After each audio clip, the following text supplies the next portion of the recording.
በስመ አብ ወወልድ ወመንፈስ ቅዱስ አሐዱ አምላክ አሜን።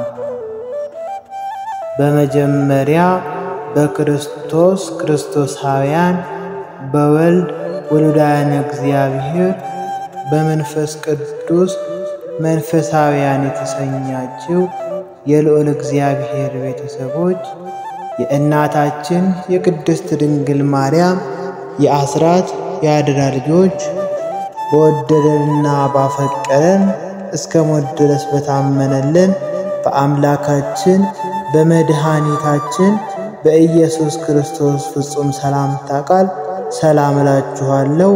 እንደምን አደራችሁ? እንደምን ዋላችሁ? እንደምን አመሻችሁ? አሜን። የአምላካችን ስሙ ዛሬም ዘወትርም ከአጽናፈ ዓለም እስከ አጽናፈ ዓለም የተመሰገነና የተወደሰ ይሁንልን። አትለይምና የሐዲስ ኪዳን ክብርት የሆነች እመ አምላክ ወላዲተ አምላክ ቅድስት ድንግል ማርያም የተመሰገነችና የተወደሰች ትሆንልን። ጻድቃን ሰማዕታት፣ መላእክት፣ አበው አባቶቻችንና ቅዱሳን እናቶቻችን እንደየክብራቸውና እንደየማዕረጋቸው የተመሰገኑና የተወደሱ ይሁንልን። ውድ የቻናላችን ቤተሰቦች እንኳን ወደ ፍሬ ሃይማኖት መንፈሳዊ ሚዲያ በሰላም መጣችሁ እያለን ቻናሉን ለመደገፍ ሰብስክራይብ፣ ላይክ፣ ሼር እንዲሁም ማንኛውም ያላችሁ ሐሳብ ኮሜንት እንድታደርጉልን በልዑል እግዚአብሔር ስም እንጠይቃለን። ውድ ቤተሰቦቻችን በየቀኑ የየዕለቱን ስንክሳር፣ የየዕለቱን ገድል፣ የየዕለቱን ጸሎት ስለምንለቅ ሁላችሁም ወደ ቻናላችን እየገባችሁ እንድትከታተሉ ስንል በልዑል እግዚአብሔር ስም እናስተላልፋለን። በስራ ቦታ፣ በማንኛውም የህይወት ቦታ፣ በትምህርትም ብትሆኑ ይህንን ቅዱሳንን ጸሎት ለትንሽ ደቂቃ በማዳመጥ ከቅዱሳኑ ጸሎት በረከት ረድኤት ተሳታፊ እንድትሆኑ በእግዚአብሔር ስም እንጠይቃለን።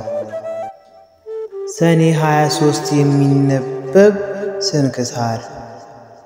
አንድ አምላክ በሆነ በአብ በወልድ በመንፈስ ቅዱስ ስም ሰኔ 23 በዚህች ቀን በእስራኤል ሁሉ ላይ የነገሰ የዳዊት ልጅ የሰለሞን የዕረፍቱ መታሰቢያ ነው። የዚህ ሰለሞን የእናቱ ስም ቤርሳቤህ ነው። ዳዊትም ሕግ ተላልፎ ከእርሷ ጋር ስለመበደሉ ባሏንም ስለማስገደሉ ጌታ በገሰጸው ጊዜ ንስሐ ገብቶ መሪር ለቅሶን አለቀሰ። ጌታም ንጹሕ ስለሆነ ንስሐውን ይቅር አለው። ከዚህ በኋላ በእግዚአብሔር ፈቃድ እርሷን አገባትና ሰለሞንን ወለደችው። ንጉሥ ዳዊትም ከእርሱ በኋላ ልጇ ሰለሞን እንዲነግሥና በዙፋኑ ላይ እንደሚቀመጥ ቃል ገባላት። እንዲህም ሆነ። ሰለሞን 12 ዓመት በሆነው ጊዜ አዶንያስ እነግሣለሁ ብሎ ተነሣ። ምክሩንም ሁሉ ከሶርያ ልጅ ከኢዮአብና ከካህኑ አብያታር ጋር ሆነ። እነርሱም አዶንያስን ተከትለው ረዱት። አዶንያስም በሮጌል ምድር ምንጭ አጠገብ ባለ በኤልቲ ዘዘርኤቲ ላይ ፍየሎችንና በጎችን ላሞችን አርዶ የንጉሥ አሽከሮች የሆኑ የይሁዳ አርበኞችን ሁሉና የንጉሡን ልጆች ወንድሞችን ሁሉ ጠራ። ከዚህም በኋላ አዶንያስ ይህን እንዳደረገ ለቤርሳቤህ በነገሯት ጊዜ ወደ ንጉሥ አዳራሽ ገብታ ለንጉሡ ሰገደች። ንጉሥ ዳዊትም ምን ሆንሽ አላት። ጌታዬ ንጉሥ ሆይ ልጅሽ ሰለሞን ከእኔ በኋላ ይነግሣል፣ በዙፋኔ ላይ ይቀመጣል ብለ ለእኔ ለባህሪያ በፈጣሪ በእግዚአብሔር ስም አንተ ማልክልኝ። እነሆ ዛሬ አዶንያስ ነገሰ። ጌታዬ ንጉሥ ሆይ አንተ ግን አላወቅህም አለችው። ከንጉሡ ጋር ገና ስትነጋገር ነቢዩ ናታን መጣ። ለንጉሡ ናታን መጣ ብለው ነገሩት። ወደ ንጉሡም ገባ። በምድር ላይም በግንባሩ ተደፍቶ ሰገደ።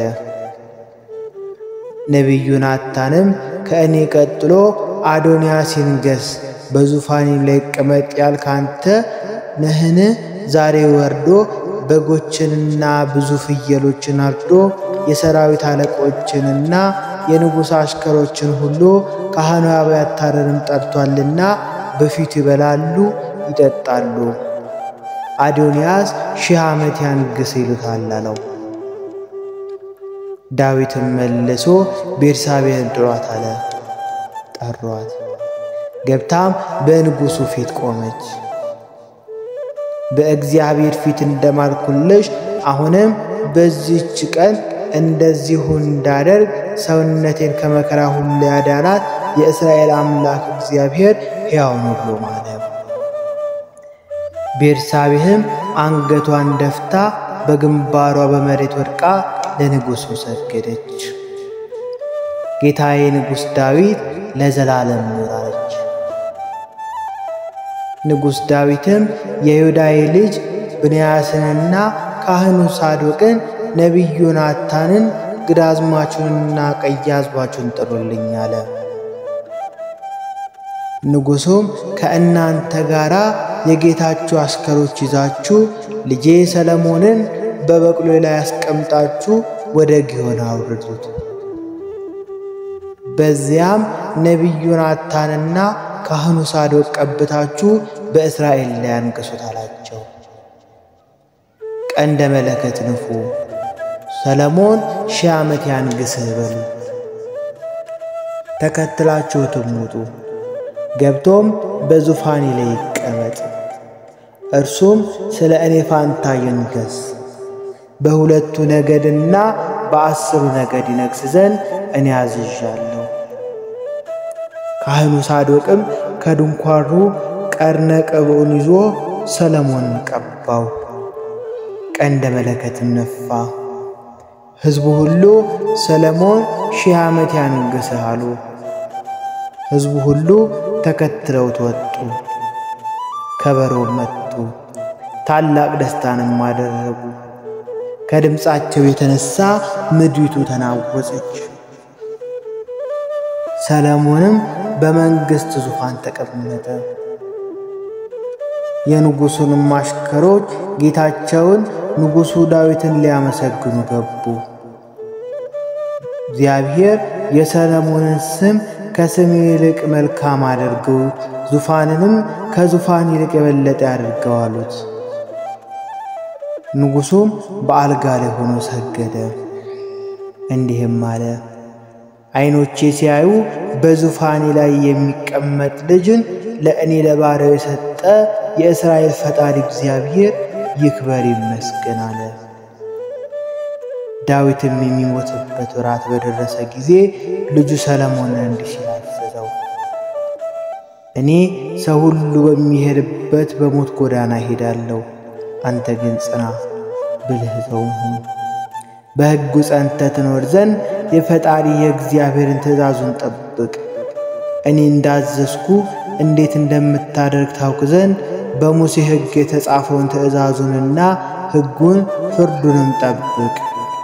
ልጆች ሕጌን ቢጠብቁ በፊቴም በፍጹም ልቦናቸው በፍጹም ሰውነታቸው በእውነት ጸንተው ቢኖሩ ከእስራኤል ዙፋን ላይ ሰው አይጠፋብህም ብሎ እግዚአብሔር ለእኔ ነገረኝ። ቃሉን ያጸና ዘንድ ጠብቅ ብሎ አዘዘው። ዳግመኛም በኢዮአብና በሳሚ ወልደ ጌራ ላይ በቀል እንዲያደርግ አዘዘው። እነርሱ እጅግ የከፉና ብዙ ክፋት የሰሩ ነበሩና። ከዳዊት ዕረፍትም በኋላ ሰለሞን በዚያ መሥዋዕትን ይሰዋ ዘንድ ተነስቶ ወደ ገባዖን ሄደ። ገባኦን ፈጽማ ትሰፋ ነበርና ሰለሞንም በገባኦን በዚያው መሠዊያ ውስጥ 1000 መስዋዕትን ሰዋ። እግዚአብሔርም ለሰሎሞን በሌሊት በሕልም ተገለጠለት። ለአንተ ሰጥ ዘንድ ልብ ያሰበው ልመና ለምን አለው። ሰሎሞንም በቅንነትና በእውነት በንጹህ ልቡናም ከአንተ ጋር በፊት ጸንቶ እንደኖረ ከአባቴ ከዳዊት ጋር ታላቅ ቸርነት አድርገሃል። በዚህችም ቀን ልጁን በዙፋኑ ላይ ታስቀምጠው ዘንድ ይህን ታላቁን ቸርነት አጽንተህለታል። አሁንም አቤቱ አንተ ፈጣሪ ስለ አባቴ ስለ ዳዊት ፈንታ እኔም ባሕርያን አነገሥከኝ። እኔም መግቢያዬንና መውጫዬን የማላውቅ ታናሽ ብላቴና ነኝ። እኔ ባሪያ ግን የማይቆጠር ብዙ ሕዝብ በሆነ በመረጥከው ወገን መካከላለሁ። ለዚህ ለብዙ ወገን መፍረድ የሚችል የለምና ሰምቶ ለወገኖች በእውነት ፍርድን ይፈርድ ዘንድ ከክፉ ነገርም ለይቶ በጎን ነገር ያውቅ ዘንድ ለባሕርያው ዕውቀትን ስጠው። ሰሎሞን ይህንን ነገር ለምኖታልና ይህ ነገር እግዚአብሔርን በፊቱ ደስ አሰኘው። እግዚአብሔርም ይህንን ነገር ከእኔ ለምነሃልና ለአንተም ብዙ ዘመንና ባለጸግነትን አልለምንህምና ጠላቶችን አጥፋልኝ ብለህ አልለመንክም። ነገር ግን ፍርድ መስማትን ታውቅ ዘንድ ለምንሃልና እንደሁ እንዳልሁ አደረግኩልህ። እነሆ ካንተ አስቀድሞ እንዳልነበር ካንተም በኋላ እንዳንተ እንዳይነሳ አድርጌ ብልህና አስተዋይ ልቦናን ሰጠሁ። ሰው በመንግሥቱ እንዳንተ እንዳልሆነ አድርጌ ያለመንከኝን ባለጠግነትና ክብርንም በዘመን ሁሉ ሰጥሃለሁ አለው። ሰሎሞንም ከእንቅልፉ በነቃ ጊዜ እውነተኛ ሕልም እንደሆነ አወቀ። ተነስቶም ወደ ኢየሩሳሌም ሄደ። በጽዮንም በእግዚአብሔር ታቦተ ሕግ አንጻር ባለ በመሠዊያው ፊት ቆመ። የሰላም መሥዋዕትንም አቀረበ። ለሰዎቹና ለሱም ታላቅ ግብዣን አደረገ። በዚያን ጊዜም 2 አመንዝራ ሴቶች ወደ ንጉሡ መጥተው በፊቱ ቆሙ። አንዲቱ ሴትም ጌታዬ ስማኝ፣ እኔና ይህች ሴት በአንድ ቤት እንኖራለን፣ በአንድ ቦታም ወለድን። እኔ በወለድኩ በ3ኛው ቀን ይህች ሴት ወለደች። በአንድነትም እንኖራለን። በዚያም ቤት ከሁለታችን በቀር ከእኛ ማንም አልነበረም። በላዩ ላይ ተጨናለችና የዚያ ሴት ልጅ በሌሊት ሞተ። በሌሊት እኩሌታም ተነስታ ተኝቼ ሳለሁ ልጄን ከአጠገቤ ወስዳ በብብቷ አስተኛችው። የሞተውንም ልጇን በአጠገቤ አስተኛችው። ልጄን አጠባ ዘንድ በጠዋቱ በነቃው ጊዜም ያንን የሞተ ልጅ አገኘው። በረጋም ጊዜ አየሁት፣ እነሆ የወለድኩት ልጅ አይደለም አለች። ያቺ ሁለተኛ ሴትም አይደለም፣ ይህ ደህነኛው የኔ ልጅ ነው እንጂ የአንቺ ልጅ አይደለም፣ የአንቺስ የሞተው ነው አለች። በንጉሡ ፊትም እንዲህ ተባባሉ። ንጉሡም ሰይፍን አምጡ፣ ደህነኛውን ልጅ ከሁለት ቆርጣችሁ እኩሌታዋን ለዚች እኩሌታዋን ለዛች ስጡ አለ። ስለ ልጇ ማኅፀኗ ታውኳልና ልጇ ደህና የሆነ ያቺ ሴት መልሳ ንጉሡን ጌታዬ አይደለም፣ መግደልስ አትግደሉት፣ ደህነኛዋን ልጅ ለእሷ ስጣት አለችው። ያቺ ሴት ግን አካፍሉን እንጂ ለእኔም ለእርሷም አይሆን አለች። ንጉሡም መግደልስ አትግደሉት፣ እርሱን ለእርሷ ስጣት ላለችው ለዚያ ሴት ደህነኛውን ሕፃን ስጧት፣ እርሷ እናቱ ናትና አለ። እስራኤልም ሁሉ ንጉሡ የፈረደውን ፍርድ ሰምተው ቅን ፍርድን ይፈርድ ዘንድ የእግዚአብሔር ጥበብ በእሱ ላይ እንዳለ አይተዋልና በንጉሡ ፊት ፈሩ። ከዚያም በኋላ የእስራኤል ልጆች ከግብጽ ከወጡ 484 ዘመን በሆነ ጊዜ ሰለሞን በእስራኤል ላይ በነገሰ በአራተኛው ዓመት በሁለተኛው ወር የእግዚአብሔር ቤተ መቅደስ ሊያንጽ ጀመረ። በ11ኛውም ዘመነ መንግስት ወሩ ባዕር በሚባል በ8ኛው ወር ቤቱንና ሥርዓቱን ሁሉ ፈጸመ። በ7 ዓመት ውስጥም ሠራው። የራሱንም ቤት በ13 ዓመት ጨረሰ። ከዚህ በኋላ ሰሎሞን የእግዚአብሔር ቤትንና የራሱን ቤት በ20 ዘመን ሰርቶ በጨረሰ ጊዜ የእግዚአብሔርን ታቦተ ሕግ ከዳዊት ከተማ ከጽዮን ያመጣት ዘንድ ያን ጊዜ የእስራኤል ሽማግሌዎችንና የነገድ አለቆች የአባቶቻቸውንም ቤት አለቆች ሁሉ በኢየሩሳሌም ሰበሰባቸው። የእስራኤልም ሰዎች ሁሉ ወደ ንጉሡ ወደ ሰሎሞን በ7ኛው ወር በጥቅም ተሰበሰቡ። የእስራኤልም ሽማግሌዎች ሁሉ መጡ። ካህናቱም ታቦቷንና የምስክሩን ድንኳን በምስክሩ ድንኳን ውስጥ ያለ ንዋየ ቅድሳትን ሁሉ ተሸከሙ። ንጉሡንና እስራኤልን ሁሉ በታቦቷ ፊት ስፍር ቁጥር የሌላቸው በጎችና ላሞች ይሰዉ ነበር። ካህናቱም ታቦቷን ከኪሩቤል ክንፎች በታች በቤት ውስጥ ወዳለው ወደ ቅድስተ ቅዱሳን ቦታ አስገቧት። ኪሩቤል በታቦቷ ላይ ክንፋቸውን ጋርደዋልና ኪሩቤልም በስተላይ በኩል በቅድስተ ቅዱሳን ላይ ታቦቷን ጋርደዋት ነበር። ከቅድስተ ቅዱሳንም ጋር የተያያዙ ነበሩ። ቅዱሳን ኪሩቤል ከፍ ብለው ከቅድስተ ቅዱሳኑ አንጻር ላይ ሆነው ያያሉ፣ በውጭ ግን አይታይም ነበር። ከግብጽ አገር በወጡ ጊዜ እግዚአብሔር ለእስራኤል ልጆች ጋር ቃል ኪዳን ከገባላቸው ሙሴም በዚያ በኮሬብ ካኖሯቸው ከሁለቱ ጽላት በቀር በታቦት ውስጥ ሌላ አልነበረም።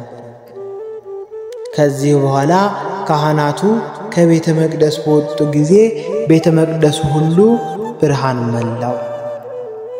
የእግዚአብሔር ብርሃን በማደሪያው ቤተ መቅደስ መልቷልና ከብርሃኑ መገለጥ የተነሳ ካህናቱ ሥራቸውን መስራትና ከፊቱ መቆም ተሳናቸው። ያን ጊዜ ሰሎሞን እግዚአብሔር በደመና ውስጥ እኖራለሁ ብሏል፣ እኔም ለዘላለም የምትኖርበትን ማደሪያህን ቤተ መቅደስን በእውነት ሠራሁልህ አለው። ንጉሡም ፊቱን መልሶ የእስራኤልን ጉባኤ ሁሉ መረቃቸው። ወደ እግዚአብሔር ረጅም ጸሎትን ጸለየ። ሰሎሞንም ይህ ሁሉ ልመና እግዚአብሔር ለምኖ በጨረሰ ጊዜ በጉልበቱ ተንበርክኮ ከሰገደበት እጆቹንም ከዘረጋበት ከመሠዊያው ፊት ተነሳ። ቆሞም የእስራኤል ማህበር እንደተናገረው ሁሉ ለወገኖቹ ለእስራኤል ረፍትን የሰጣቸው እግዚአብሔር ይክበር ይመስገን ብሎ በታላቅ ቃል መረቃቸው። ከዚህም በኋላ ንጉሡና የእስራኤል ልጆች ሁሉ በእግዚአብሔር ፊት መሥዋዕት ተሰዉ። ንጉሥ ሰሎሞንም ለእግዚአብሔር ስለ ሰላም መሥዋዕትን የሰዋቸው 22,000 ላሞችና 120,000 በጎች ናቸው። ንጉሡ ሰሎሞንና የእስራኤል ልጆች ሁሉ ያን ጊዜ ለእግዚአብሔር ማደሪያ ለቤተ መቅደስ ቅዳሴ ቤትን አደረጉ። ቀድሞ በገባዖን እንደታየው ዳግመኛ እግዚአብሔር ለሰሎሞን ታየው። እንደ ለመናሁም ሁሉ አደረግኩለት። ስሜ በዚያ ለዘላለም ጸንቶ ይኖር ዘንድ የሠራኸውን ቤተ መቅደስ አከበርኩ። ልቦናዬንም ዓይኖቼም በዘመኑ ሁሉ በዚያው ጸንቶ ይኖራሉ አለው። ሰሎሞንም 40 ዘመን ነገሠ። ከመንገሱም በፊት 12 ዓመት ኖረ። መላ ዕድሜውን 52 ዓመት ነበር። በሰላም አረፈ። ለእግዚአብሔር ምስጋና ይሁን። እኛንም በቅዱሳን ጸሎት ይማረን ለዘለዓለሙ አሜን።